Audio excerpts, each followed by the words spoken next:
आज से 6.5 करोड़ साल पहले एक बड़ा एस्ट्रॉइड पृथ्वी से टकराया।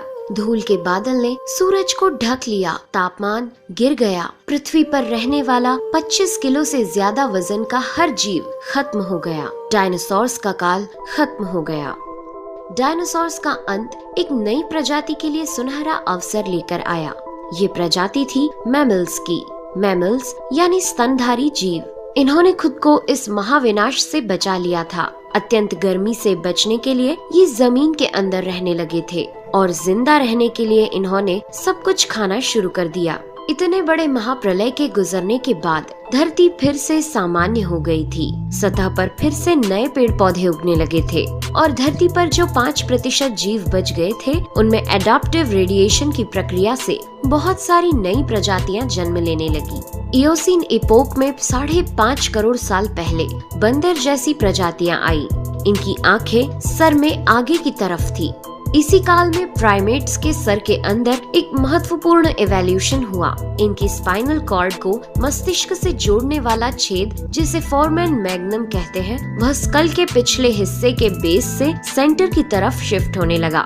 यानी कि अब जो प्रजाति आई वह सीधे खड़े होकर चलने में सक्षम थी। आज से 4.7 करोड़ साल पहले धरती के वातावरण में लगातार बदलाव होने शुरू हुए। धरती के टेक्टोनिक प्लेट्स में हलचल हुई, जो धरती के 2 बड़े महाद्वीपों को एक दूसरे के पास ले गई। ये वही भूभाग है जहां आज हम भारतीय रहते हैं। ये है इंडिया, जो एशिया महाद्वीप की ओर तेजी से बढ़ रहा था। इन दोनों महाद्वीप के आपस में टकराने की वजह से हिमालय जैसी पर्वतमालाएं खड़ी होने लगी। यह वही पर्वतमाला है जिसे आज हम जानते हैं दुनिया की सबसे ऊंची चोटी माउंट एवरेस्ट के नाम से। ये पर्वतमालाएं इतनी ऊंची थी कि इससे मौसम का पैटर्न बदलने लगा, जिससे पृथ्वी ठंडी होने लगी। इस पर्वत श्रृंखला से गिरने वाला बर्फ आगे चलकर कई नदियों का निर्माण करने लगा। यह वही नदियां हैं जिससे आज हमारी आधी से ज्यादा आबादी को पीने का पानी मुहैया होता है। ओलिगोसीन इपोक में 3 करोड़ साल पहले ग्लोबल कूलिंग हुई। घास के मैदान बढ़ने लगे और जंगल घटने लगे। तब ऐसे जानवर विकसित हुए जो खुले मैदान में रहने के लिए उपयुक्त थे और इन्हीं में दूसरे जानवरों को खाने वाले जानवर भी विकसित होने लगे। 1 करोड़ साल पहले पृथ्वी वह रूप लेने लगी थी जिसे आज हम देख रहे हैं। धरती का वातावरण लगभग पूरी तरह से आज के समान बन चुका था और धरती के सारे महाद्वीप लगभग पूरी तरह से जाने पहचाने थे। लेकिन परिस्थितियां फिर बदलने लगी। 40 लाख साल पहले धरती की टेक्टोनिक प्लेट में एक बार फिर से हलचल हुई और अफ्रीका के पूर्वी इलाकों में एक नई पर्वत श्रृंखला का निर्माण हुआ। ये पर्वत श्रृंखला थी ईस्ट अफ्रीकन रिफ्ट वैली। इस पर्वत श्रृंखला के उभर जाने से यहाँ के हरे भरे जंगलों में आने वाली मौसमी हवा का मानसून पूरी तरह रुक गया और इस वजह से यहाँ के जंगलों में बारिश आनी बंद हो गई। यहीं इसी जंगल में रहते थे द ग्रेट एप्स। ये हैं हमारी काफी दूर के रिश्तेदार। हमारे ये पूर्वज कहलाते हैं पेरोलापिथिकस या पेरोला। हमारे परिवार की शुरुआत इसी ग्रेट एप्स से हुई। पेरोला पेड़ों पर रहते थे और फल खाते थे। वजनी होने के कारण ये एक डाल से दूसरी पर नहीं जा सकते थे, इसलिए ये हमेशा झूलते रहते थे। कभी कभी ये अपने 2 पैरों पर भी खड़े हो जाते थे। ये चल सकते थे। आम धारणा के उलट सीधे चलने की क्षमता जमीन पर नहीं बल्कि टहनियों पर विकसित हुई। बाइपेडलिज्म यानी 2 पैरों पर चलना इंसानों की नहीं बल्कि एप्स की खोज थी। आगे चलकर ये ग्रेट एप्स जलवायु और जगह के अनुसार बदल गए। कुछ चिंपैंजी और गोरिल्ला में विकसित हुए, कुछ इंसानों में विकसित होने शुरू हुए। वो पूरे अफ्रीका में फैले हुए थे। बारिश के बंद हो जाने से यहाँ के जंगल सूख गए, जिसका सबसे ज्यादा असर इन एप्स पर पड़ा।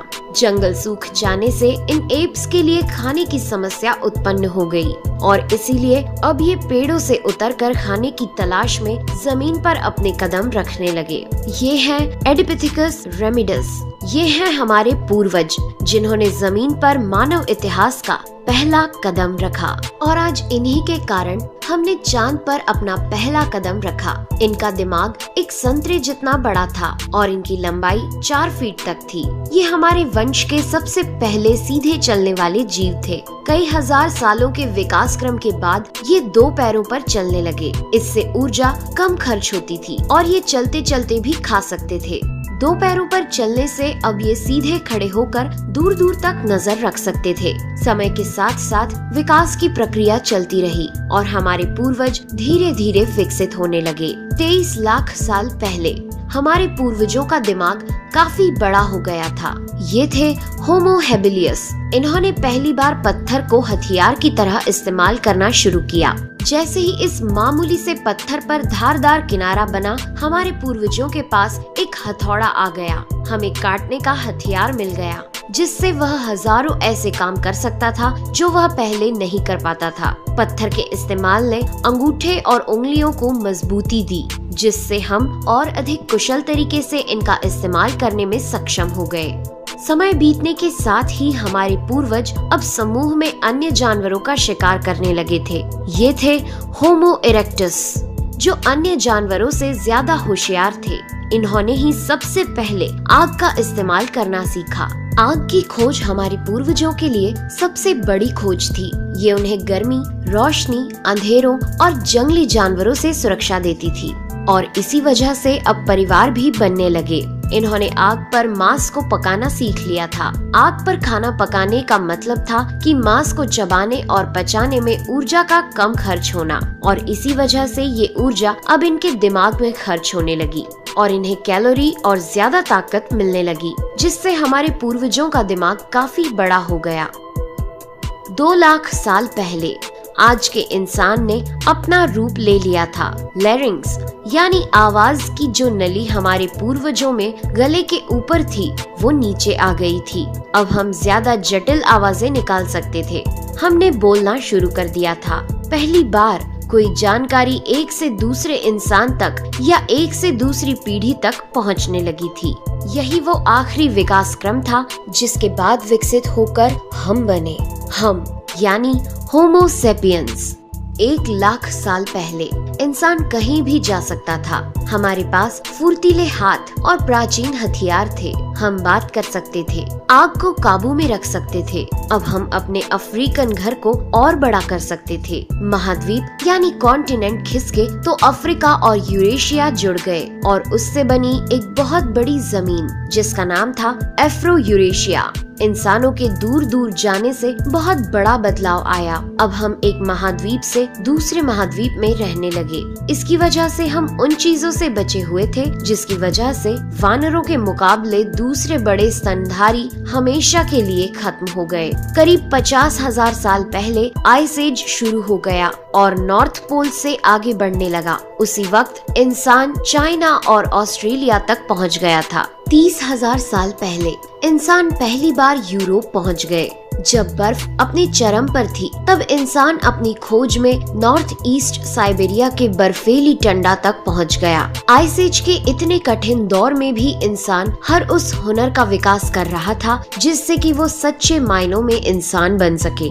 हमने खुद को उस माहौल में ढाल लिया। हम ज्यादा समझदार हो गए। उसके बाद हमने पूरी दुनिया में अपनी बस्तियां बसा ली। समुद्र किनारे से पहाड़ की चोटियों तक, हरे भरे मैदानों से लेकर पथरीले इलाकों तक हर जगह इंसान थे। हमारा हुलिया, त्वचा, बाल और आँखों का आकार जलवायु और जगह के अनुसार बदल गया। हमने अपनी आवश्यकता के हिसाब से खेती शुरू की और जानवरों को पालना शुरू कर दिया। हमने कस्बों और शहरों का निर्माण शुरू किया। उसके बाद हमारी सभ्यता और संस्कृति का जन्म हुआ।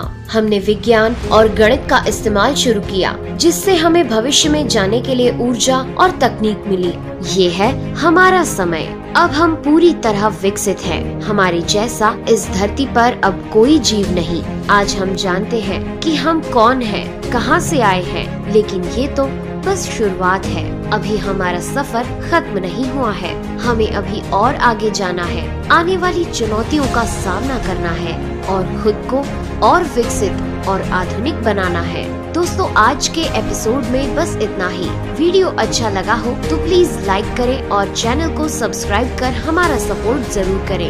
यदि आप नए हैं तो इस चैनल पर हमारे बाकी वीडियोस भी विजिट जरूर करें। साथ ही सब्सक्राइब कर नोटिफिकेशन बेल को भी ऑन कर लें। मैं हूं आपकी दोस्त नेहा आगरकर। फिर से मिलेंगे एक नए एपिसोड में। तब तक के लिए दीजिए इजाजत। नमस्कार।